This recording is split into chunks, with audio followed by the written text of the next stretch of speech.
There are a few people here as well that are just hoping to catch a glimpse of Vice President Kamala Harris as she makes her arrival here. She just left a COVID-19 vaccination site at the Gateway Mall there, and we will listen in as she has this discussion here to talk about food insecurities here in Northeast Florida. For now, we're live on the West Side. Bridget Matters, CBS 47, Fox 30, Action News Jax. All right, stay with us for continuing coverage of the Vice President visit to Jacksonville. You can get instant information on actionnewsjax.com. The latest on what comes out of this meeting in about 15 minutes on Action News Jax at 4. This has been a CBS 47 Fox 30 Action News Jax breaking news update. For continuing coverage of this story, download the Action News Jax news app.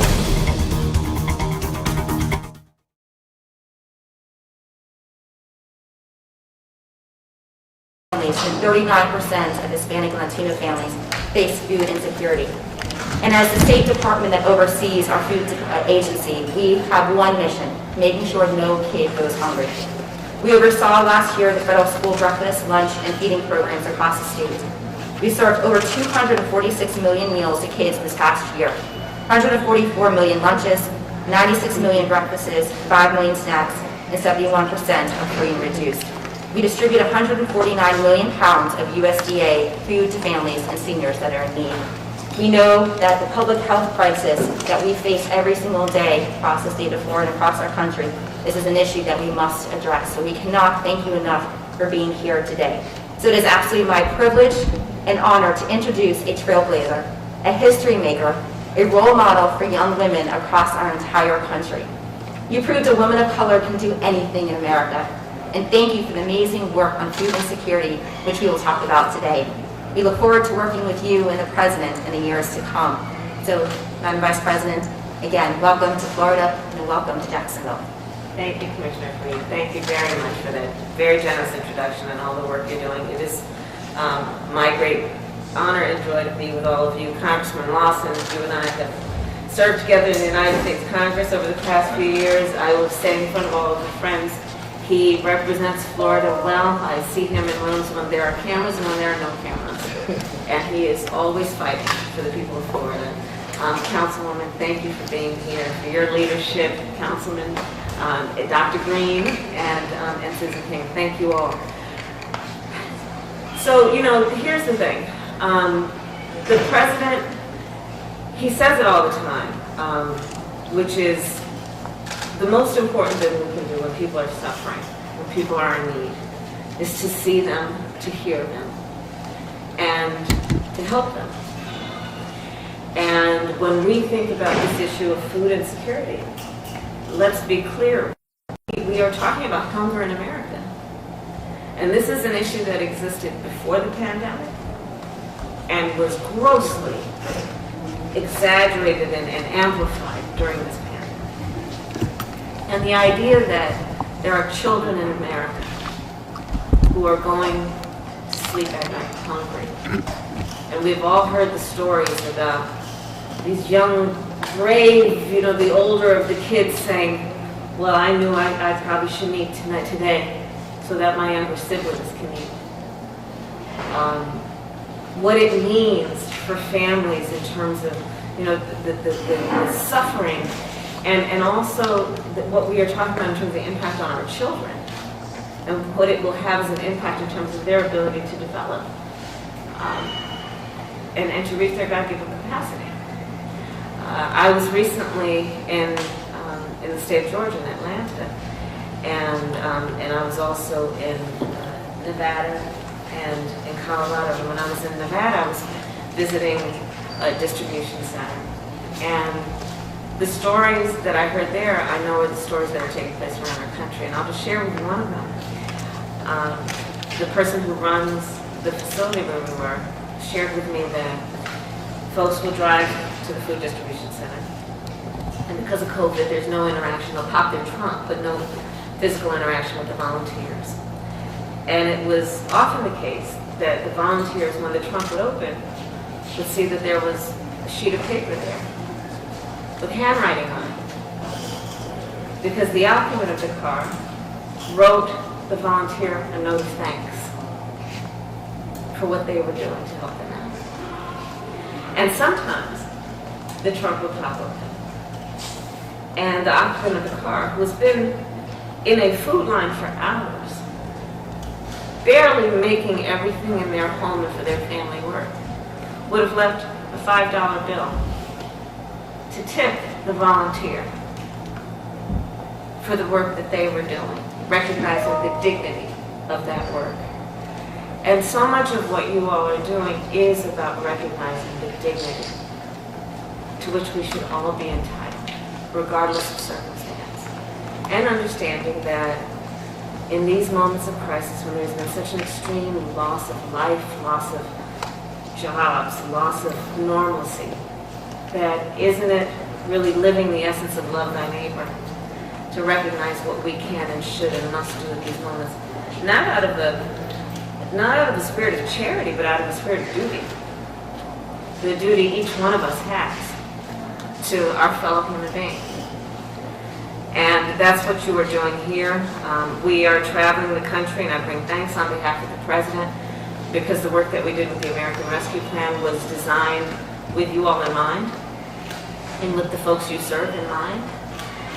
We talked earlier about it. It purposely does a number of things that includes increasing through the end of September the 15% increase in SNAP benefits, which again is about families in need, hungry families. It's going to be now, we're looking at $230 a month, so that's the extension. The EBT program, which is a fancy phrase for basically what we do for children who are not in school and to help them with food when they are not in school. That has been expanded through the duration of the pandemic. WIC, which is women and infants and children, but really what we're talking about are pregnant women, mothers with children under the age of 6, and extending the benefits for them, in particular in the American Rescue Plan. That's $880 million, designed to increase the resources we are bringing to those mothers and their children. And then the $37 million that are in the program for seniors. So many of our seniors, we know, have been isolated, they are alone, and they need assistance and support. So these are the things that we have been doing. But knowing also what we know that is happening here in Florida. 1 in 7 adults is describing themselves or somebody in their household being hungry. I think you said 1 out of 4 children. 1 out of 4 children. What we're looking at in terms of, again, what this means in terms of the long-range impact of this moment, and what we must therefore do with a sense of urgency to meet these families and meet their needs. And so the ARP in total supplies about $1 billion directly targeting the issue of food insecurity. But again, the work that we do in Washington will mean nothing without the work you all are doing here on the ground, which is to make sure that all of those resources get to the folks who need them as immediately, as quickly as possible, and with the spirit of recognizing the dignity that each of us have and the responsibility we have in moments of crisis to respect the dignity of the people that we live with and among. So I thank you all for all that you are doing. And with that, I will return it to the Commissioner to moderate our discussion. Yes, absolutely. And you cannot be more accurate on what is happening across our state and across our country. You know, the stories that I've heard, as you all know, this has been a big pillar of my administration. Before my inauguration, the day before, my entire family and all of my supporters went to the food bank in the Panhandle, and that was part of our day of service before inauguration. And I know that Susan, what you do here at North Florida, just if you want to tell the Vice President what you're seeing and the changes in the demographics of what is here happening, and other maybe resources and things that we might be asking from DC to help. Absolutely. Thank you so much, Commissioner. It's been really interesting through this last year as those of us in the charity food business have been pivoting so quickly to meet need, to manage changing environments, broken supply chains, food supplies that suddenly went away. For example, when the shelves that you saw bare, our truck saw the same emptiness when we went to pick up food that normally was going to be filling our pantry agency partners. It's been an extraordinary year. The generosity of a community and of a city and of our state has been incredible. But the need has not gone away. We, through Feeding America, they are reporting that approximately 40% of the people that we are still seeing are suffering COVID-related reductions in work. They are new to the charity food system. They've just never accessed this before. And we see it from our agency partners, that they tell us that these are strangers to need. They're apologetic. Those people that put the $5 in a trunk, they desperately would love to be paying something, but the system doesn't work that way. So it's true the problem is not going away, but we are so incredibly grateful for what you and President Biden are doing here, because the programs that, as you just outlined, are things that restore family dignity, that allow people to help themselves. Nobody wants to sit in a food line. No one. And to be able to give them the ability to support their family through this very difficult time, I think is the greatest thing that we can do for those families. And I'll turn over to Councilman Dennis. Some of the things that you have seen changing as far as what you're seeing at a local level. What are you seeing changes and additional support that we may need, not from just locally, but from the state, from your members of Congress, and obviously the Vice President? Thank you, Commissioner Freed, and once again, thank you, Vice President Harris. I want to thank you and President Biden for the assistance, coming right in and really getting to work for the American people and the citizens of Jacksonville. What we've seen here in our city is the basis of food insecurity has changed. It's not the same individuals that you would normally think. You have working families that now have to reach out to food agencies like this to help supplement their food needs. So we've seen the face of food insecurity has changed. The district that I represent, which actually Edgewood, is the dividing line. And it is an area where there are a lot of food deserts. So with the COVID pandemic, there was already food insecurity there. Now it has gone into a pandemic as it relates to food. And so with this relief package, not only will it help the citizens here in Jacksonville be able to put additional food on their tables, but not just that, it'll help them put fresh fruits and vegetables, because not only is there a food desert, there's a lot of health issues in those areas. And so it's not just providing food, but provide healthy food. And I know myself, along with Councilwoman Morgan, we partner up with Susan and her organization to provide fresh, healthy food and try to give that support and filling that gap for them. So again, thank you for everything that you and the President are doing for Americans and for our citizens here in Jacksonville. Absolutely, Councilman. And I think also to that point about fresh and nutritious food, that was one of the biggest things that we saw as an obstacle during the pandemic. That while all these facilities across our state are incredible, we got hit during the pandemic in the middle of our harvest.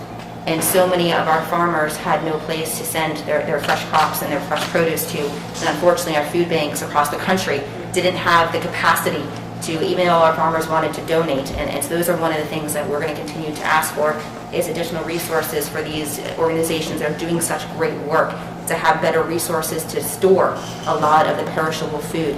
Because after a while, these families who are coming to these food banks, they're tired of the boxes, and how much they want the boxes. They also want fresh fruits and vegetables, and then to learn what to do with these boxes and how to cook new types of ideas, and also make sure that we have a cultural awareness too, because not every family comes from the same background, and knowing that some foods might be foreign to them, that's not their cultural upbringing, and making sure we also have that sensitivity when we're giving out the food as well. And Congressman, you have been such a champion on these issues, and especially helping with the plans, the recovery plans. And I don't know if you wanted to talk about some things that you've been working up in DC.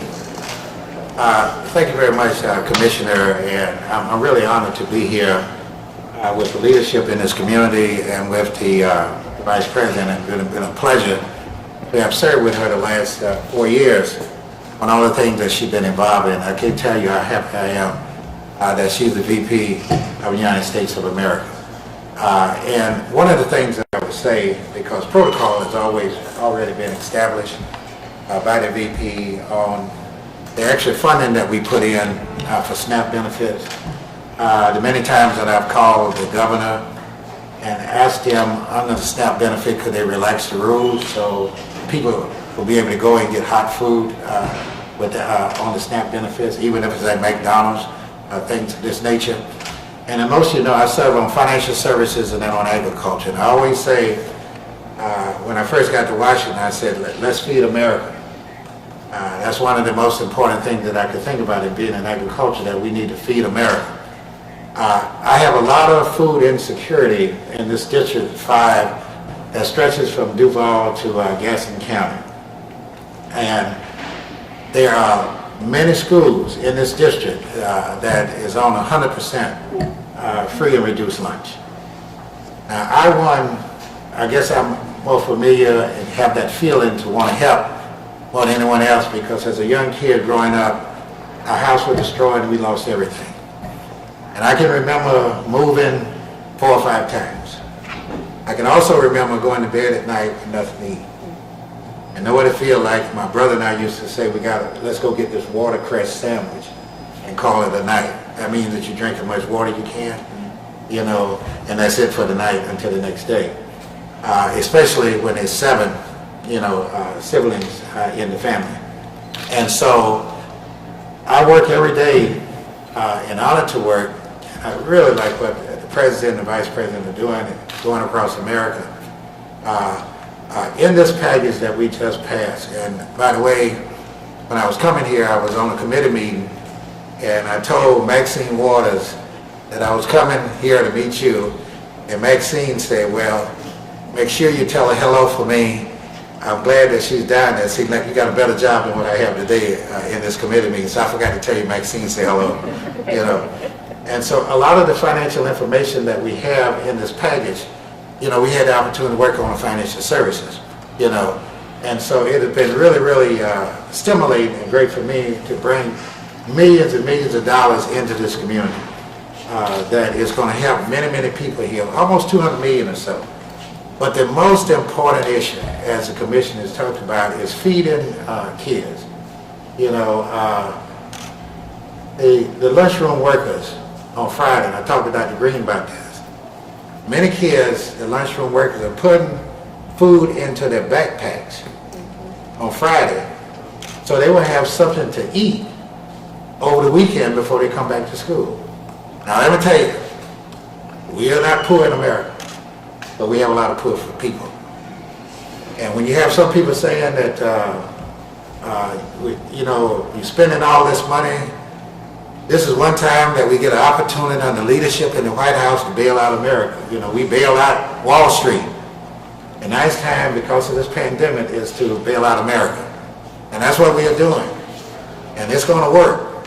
And we continue to get vaccine out and so forth. I've been in a lot of food pantries, because I'm always concerned about what's going to happen.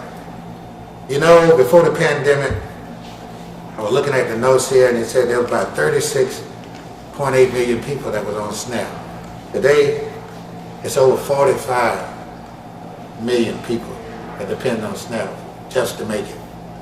And this is something that we can, 45 million, and we can to make it. So I'm so happy to be here with the Vice President on an issue that is so critically important. If you don't know what it's like to go hungry, and I remember when our greatest president said, people will live notice, not long remember what we say here, but they will never forget what we did here. And I know that we will never forget what our Vice President and the President are doing here to help bail out America. And so I'm honored to be here with you today, and I know that we are making a difference, and America is in a prime position to take care of our kids make sure they get a good education, and make sure they get the nourishment that they need. And that's one of the reasons I'm on agriculture. Greatest committee I've ever served on. Thank you, Congressman. Thank you. And that was a great transition to our kids. That we oversee the school lunch program, and when we got the notification that schools were going to be shut down starting on a Monday, it was on a Friday, my team worked overtime because we were not going to allow one single child to go hungry because schools were closed. And we worked with school board members and superintendents all across the state of Florida to make sure that that actually happened. And it's a great work of all of our superintendents and our school boards that we had all of our summer break spots up and running. That's also why I've called for universal breakfast, because we know that so many of our kids they go to bed hungry and need that breakfast first thing in the morning, but the stigma still attached to going into a cafeteria, knowing why you're going in there, and that it's important that we start coming in and thinking outside the box of ways to bring food to our kids, whether it's in homeroom or first period or trucks around the school, that it's imperative that these kids, because if they don't eat, they can't learn. And they go into the criminal justice system and the health care costs associated with it afterwards. And Dr. Green, what you have been able to do here in Duval County, one of the largest in the nation of school districts, it is remarkable. So I don't know if you wanted to let the Vice President know all the great work you're doing here. Well, it definitely takes a team, starting with Commissioner Freed. Thank you for your leadership at the state under agriculture. She is correct. On a Friday, we were told we had to open up virtual, and we had to figure out how we were going to still feed close to 130,000 students.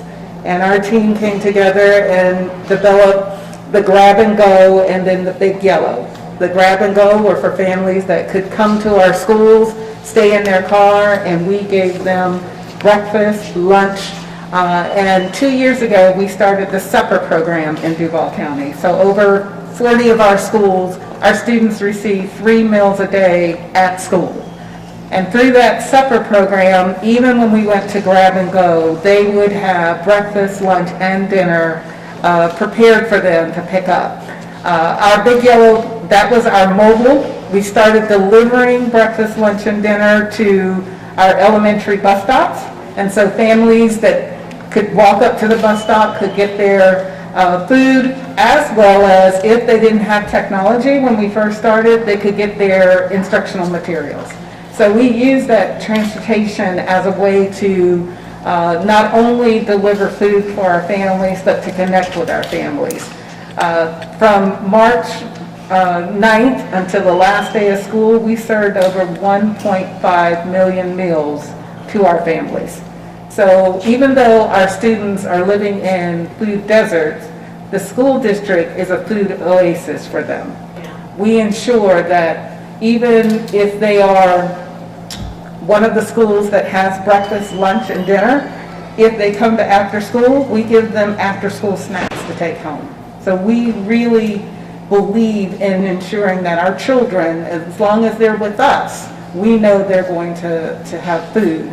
But it also takes strong partnerships with Northeast Florida, nonprofits such as Blessing in a Backpack. For many, we have 20 schools where students are given backpacks of food to take home over the weekend, and those types of programs need to be expanded. We have more students than actual backpacks full of food to serve them. We're finding unique ways to work with our high school students. I have a high school here who has its own food pantry, and they've created their own backpack program, William M. Raines High School, and helping those families. So our educators know that it's not just what's happening in the classroom. They also know if they're hungry, they're not going to be able to learn. And if they're not learning, they're not thriving. I think the only one we have left is Councilwoman, if you wanted to also go through some of the things that you've been seeing on the ground here and additional resources that you may need at the state or federal level. Thank you so much, Commissioner Freed, and thank you so much, Madam Vice President, for being here, and Congressman Lawson, and of course, my colleague, Garrett Dennis, Dr. Green, and Susan King. I appreciate each one of you and the opportunity to just talk about something that's dear to my heart, and that's food deserts. I served last year on the City Council's Food Desert Subcommittee, and I served on it because I represent a district that is so diverse that people just assume that I would not have food deserts. But I have food deserts just like other districts. And so it was really important to me to serve on this committee so that, as Susan knows, I go to many of the food distributions in my district. We have them every weekend. There are certain groups that have them on the first and third Saturday. There are other groups that have it on the second and fourth Saturday. So I have a food distribution every weekend in District 1. We're finding that in our district, we are diverse. We have many from the Hispanic community who feel threatened to maybe come out, even though they may need the help, but they're afraid. So I'm looking at what we can do as a community, as a nation, when we have people who need help, but who are afraid to come for that help. The commodities, more food, feeding Northeast Florida, thank goodness you're here. Susan and her team partner with so many in my district alone. As I was telling Dr. Green, I have an elementary school where they have set up a food pantry. Not only do they have blessings in a backpack, but they also have a food pantry at the elementary school that was set up through some groups in the community. We have a mall that is, as many malls go, they're starting to decay. But at that mall, Susan will tell you that we have a food pantry there. And it was through the auspices of the mall manager who came to me and said, I've been thinking about doing this. I know this area needs it. It's on a bus route. So many people can get to it. So he helped start a food pantry at the mall. So we have many things going on, but we know families have limited resources. I think it's already been said in this forum that people are making critical decisions on who's going to eat, can we eat tonight, do we have electricity, do we have water, can we pay the rent? We're making critical decisions. So many people are underemployed. Again, the fear, expanding Meal on Wheels, the one church that I have that does this in my community, when I spoke to him today to tell him that I would be speaking at this forum, that's what he talked about. So there are many things that are going on right, but we appreciate having the expanded resources that you are bringing to us. So from the bottom of our hearts, we thank you and President Biden. Madam Vice President, one of the things when I first took office, and I spent the better part of 2019 traveling our state and talking to business communities, to chambers of commerce, to law firms, I talked about this issue because I felt strongly that most people didn't know that this is happening in their backyards. They think that it happens in other communities, that it happens far away from them, not realizing that it's their coworkers, that it's people that are living next to them. So a great deal of food insecurity is also about education and making sure that people understand what is happening in their community and the impact that it does have. If adults can't eat, they also can't be successful in the workforce, and increases the healthcare costs, and again, diabetes, overweight, and all the other medical conditions. And so you being here and showing the commitment to tackling this issue and bringing together all of our community leaders helps us to educate the rest of the state of why it's important to donate, to contribute, to be aware of what's happening around them, to open their homes to potentially co-workers who may have food insecurity.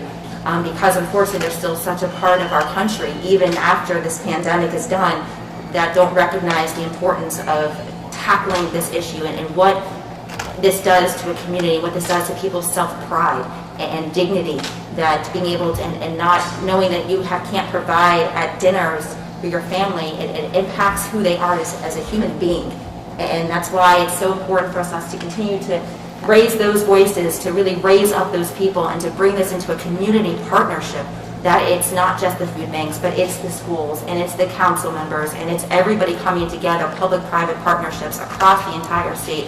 You know, we've been working on legislation here in the state for a couple of years to get all the outside-the-box ideas that are happening to really tackle food insecurity. And really you being here and emphasizing these issues, and this partnership with the state, bringing additional federal resources down, is a game changer.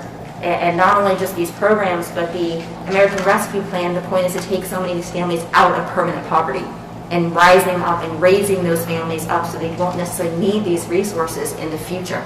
And so you and the president, and I'm already calling the president, you and the vice president and members of Congress, I cannot thank you enough for what you do to recognize this issue, that if we can't tackle this basic fundamental issue, how are we able to go and tackle everything else that the world needs from us if we can't feed our own people? So on that point, you're right, and many of you have mentioned it. The American Rescue Plan was designed to see the individual in their full relief, understanding that hunger and food insecurity is but one part of many associated issues that must be addressed, be it an extension of moratoriums on evictions and foreclosure, be it what we did in terms of the money that we gave to schools so that they can reopen safely with the appropriate amount of PPE, plexiglass, the resources that are needed to reopen. The child tax credit, which we believe will lift almost half of America's children who are in poverty out of poverty. The extension of unemployment benefits in terms of the $300 extra through September. So these were designed to see the family in its full relief, understanding that, as you all have described, many of the families that you're seeing that are in those lines for hours were previously working, had never thought of themselves as requiring the assistance of others to feed their families. COBRA benefits, that's something, Congressman, I know you know about, which is that was in the bill to make sure that for folks who had health benefits from their employer, where the employer was helping to pay for their health benefits, that we would extend it so that they could afford to keep their health insurance and their health coverage. So these are some of the things, but I say all that to say that was the design of the American Rescue Plan, which is to see folks in their full relief and through a 360-degree lens. But can you all share with me some of the stories about who you are seeing, who are in these cars, in these lines, and what are the associated, what are the patterns, if you will, that you're seeing about how people are experiencing this moment in addition to the food insecurity piece? What are you typically seeing as also being at stake, or where they need assistance or support?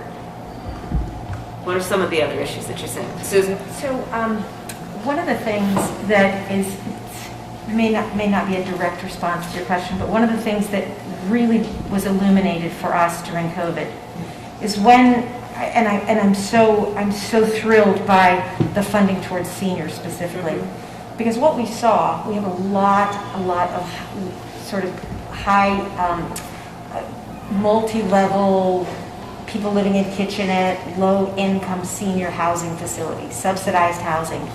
And when we shut down our city, we shut them in. And many of them did not even have congregate feeding sites. We told them you can't go out and get groceries. And it was a silent sort of epidemic on its own that we really didn't see because they were all locked inside. So, you know, a lot of creativity came out of this coronavirus, and we had a number of local restaurants who stepped up and say, how can we help? And we created a jobs program for furloughed workers and closed kitchens, and we produced over 650,000 meals since March of last year through February, which were distributed to those low-income seniors. But really the important point here, and what I think we always have to go hand in hand with, is that they were isolated, and this created a way to bring them closer. Sometimes it was just a handwritten note. Sometimes it was a process note that just said, you know, across these walls, we are thinking of you. And that situation exists. The seniors might be getting out a little bit more. They might be getting vaccinated. But we have this whole population, 1 in 6 in our 8-county service area. 1 in 6 seniors is food insecure. And they don't have the resources and the capacity to get out. And they, you know, it's not, and sometimes it's physical limitations. So I am thrilled and so grateful to see the acknowledgement of funding for senior hunger is so incredibly important. But in terms of who we're seeing in those lines, we've discussed the families.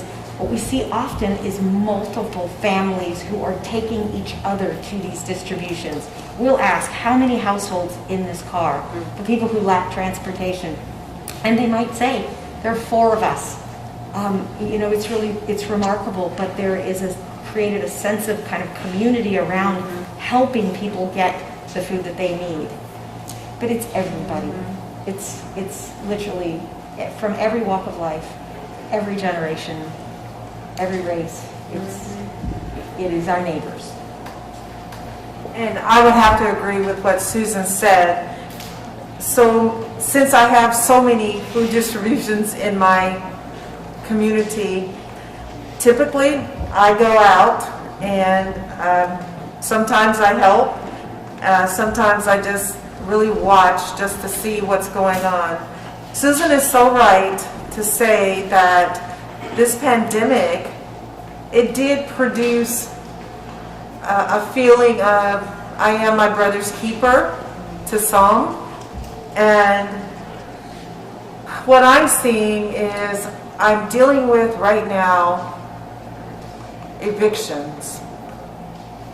And I'm dealing specifically with one family that called me probably 6 a.m. Thursday morning because they were about to be evicted at 8 a.m. And the question that still comes to everyone's mind is, I thought we had a moratorium. But what needs to happen is there has to be something that is the same at the federal level as it is at the state level, as it is at the local level. But there are too many ways to get around it. It's all confusing to people who are in the situations, and those are the same people who are out at food distributions because they're put in a situation where they feel like they don't have any recourse. So I would really like to see some kind of coordination between federal, local, and state when it comes to the evictions. Well, I think that's one of the issues definitely throughout the pandemic that has been highlighted.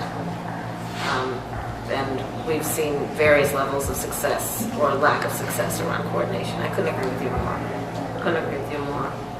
How best do you think we can get out the benefits of the American Rescue Plan, and which populations have we found that have been most difficult to reach?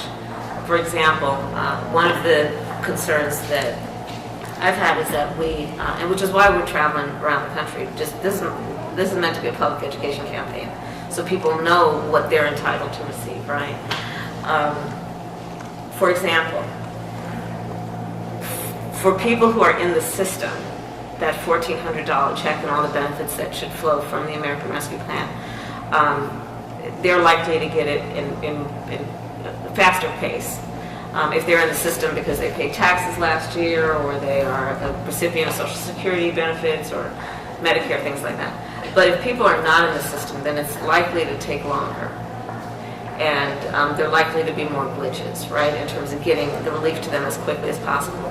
So we are urging people, for example, file your taxes, even if you didn't have an income or a significant income, so that they're in the system. And that's one of the things that we would love your help with, is to let people know how to be in the system so they can get that direct deposit, right, as quickly as possible. But what else are you all seeing in terms of the folks who we may not be hearing from, even though they do need help? You know, I will say to my team, let's sit back and listen to who we're not hearing from. If we're in this region, where would we say we're not hearing from people? I don't mean geographically, but demographically. Who are we not hearing from that we need to reach out to or do a better job of reaching out? Madam Vice President, that's a very good question, because that population we're not hearing from, and they are in the shadows. But I do want to kind of piggyback what Susan said, that you know, in the distribution lines there is a camaraderie and people are helping each other. But what that has shown me is that we do have a transportation issue, and not only a transportation issue in distribution, but also a transportation issue in getting those other services, such as the people that are in the shadows. And so, you know, I know that, you know, here in this community, we are racking our brains on how do we get that information out, or how do we get services to those individuals, or those individuals to the services that they need. And so I think we do need to focus a portion on transportation. And I also think that those individuals that are in the shadows, it's a traumatic time. And so there are some mental health issues. And I'm not saying that they're mentally ill, but it's a shock. You know, when you go through it. It's a lot of trauma. So it's a lot of trauma. So I think it's very facet.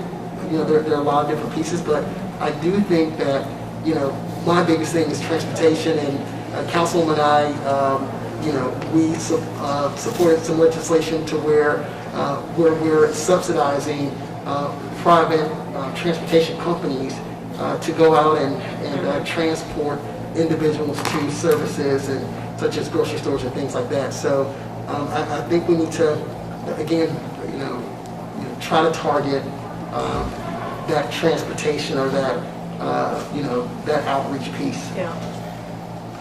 Dr. Green, if you have another point. Well, for education, it's more about who we don't see. Yeah. These are our children who are learning remotely, and they still have attendance issues. For families who are ESOL families, getting those bilingual services out to them. We have bilingual interpreters who we try to send out to get that information out to them, but those are the individuals that we see, that we don't see, Yeah. are the ones struggling. And those are the same children that we worry, if you're not coming to grab and go, how are you getting food during the day? Even though we have this available for them. So it goes all back to transportation, being evicted. It's kind of a vicious cycle that we see the evidence in the school district, that one, they're chronically absent, or they're learning remotely, even though they have the equipment, the resources, we take care of the internet. Their environment may not be conducive to having school 6 hours during the day. There's other things happening. And those are the children that keep me up at night, that we're worried about. How can we support them? Because we can't see them. We can't get to them as easily as students who are coming into brick and mortar. And Madam Vice President, we could talk about this all for hours and days. And we're also passionate about this, but we also want to be very respectful of your time. But this is an all hands on deck, I think, for everybody across the entire country. It is making sure that the incredible work that you and the President are doing, and our members of Congress, is getting that information flowing down to the local level, to the state level, and allowing us the opportunity to be empowered to educate all of these individuals too about all of the resources and all the benefits that they're entitled to, and making sure we bring people into the system. So again, thank you for being here. And the first step is you being here, helping this community understand the important work and what you are doing here. And now, you know, hopefully all those who are standing here, all the media, that we are going to help to disseminate this information to our communities. And we cannot just thank you enough for the support that you and the President have been giving to us. Well, thank you, Commissioner. And it is very important to the President that we are on the ground with all of you who have been for over a year, every day, with many, many sleepless nights. The work you all have been doing is extraordinary. I think that there is, I'm certain actually, that history is going to show that this was a moment of extreme crisis that challenged us, and there were the heroes that just showed up.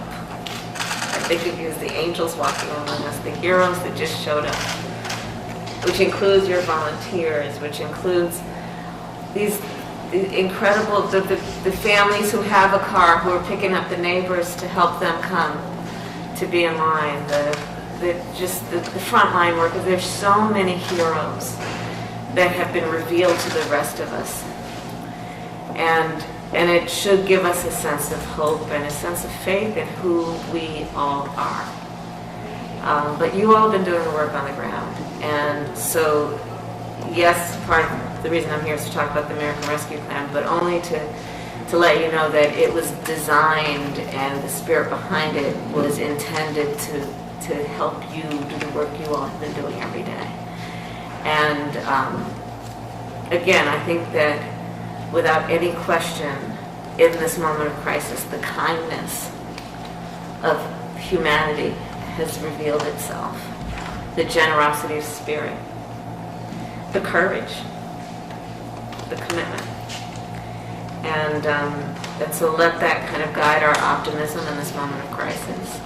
And again, all of that to say thank you, thank you, thank you, thank you, thank you, thank you. And be well. And help is on the way. And help is on the way. Yes, Commissioner Reed. Thank you.